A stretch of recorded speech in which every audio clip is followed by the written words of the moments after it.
నిమ్న కులాల ప్రజలను ఉద్దేశించి మాట్లాడేటప్పుడు సాధారణంగా రాజకీయ నాయకులు, ఉద్యమకారులు వారిని దళితులుగా వ్యవహరిస్తూ ఉంటారు. అయితే చాలామందికి తెలియనిది ఏమిటంటే దళిత్ అనే పదం భారత రాజ్యాంగంలో అధికారికంగా ఉపయోగించబడిన పదం కానే కాదు.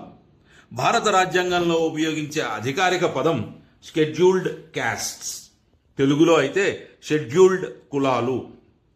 రాజ్యాంగం ఆర్టికల్ 341 ద్వారా షెడ్యూల్ కులాలను నిర్వచిస్తోంది.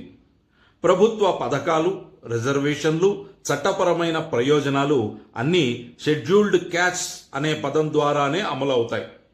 దళిత్ అనే పదం రాజ్యాంగపరంగా గుర్తింపు పొందిన పదం కాదు. ఈ పదాన్ని 19వ శతాబ్దంలో ఉపయోగించడం ప్రారంభించారు.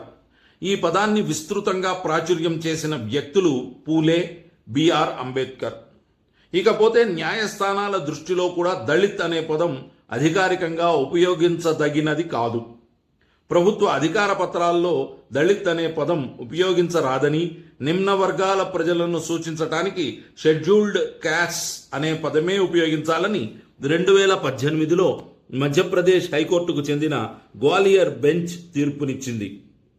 అదే ఏడాది కేంద్ర సామాజిక న్యాయ సాధికారత మంత్రిత్వ శాఖ అన్ని రాష్ట్ర ప్రభుత్వాలకు, కేంద్రపాలిత ప్రభుత్వాలకు ఆదేశాలు జారీ చేసింది.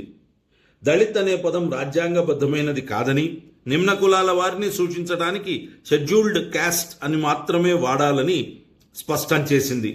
కేంద్ర సామాజిక న్యాయ సాధికారిక మంత్రిత్వ శాఖ అన్ని రాష్ట్ర ప్రభుత్వాలకు, కేంద్రపాలిత ప్రాంతాలకు ఆదేశాలు జారీ చేయడంతో దాఖలైన ఓ పిటిషన్పై విచారణ చేపట్టిన బొంబాయి హైకోర్టు దళిత్ అనే పదం రాజ్యాంగ ఆమోదం ఉన్న పదం కాదని, దాని స్థానంలో షెడ్యూల్ కులాలు అనేదే ఉపయోగించాలని అన్ని మీడియా సంస్థలకు సూచించాలని కేంద్ర సమాచార ప్రచార శాఖను ఆదేశించింది. బాంబే హైకోర్టు ఆదేశాలతో భారత సమాచార ప్రసార మంత్రిత్వ శాఖ దళిత అనే పదం వాడకం విషయంలో నియంత్రణ పాటించాలని, ఆ పదంలో షెడ్యూల్డ్ కులాలు అనే పదం వాడాలని దేశంలో అన్ని మీడియా సంస్థలకు సూచన కూడా చేసింది. దళిత పదం చట్టపరంగా అధికారిక పదం కాదు. కేవలం సామాజిక ఉద్యమాలు, మీడియా, రాజకీయ చర్చలకే దీని వాడకం పరిమితం. మరిన్ని వీడియోల కోసం ఈ యూట్యూబ్ ఛానల్కి సబ్స్క్రైబ్ చేయండి.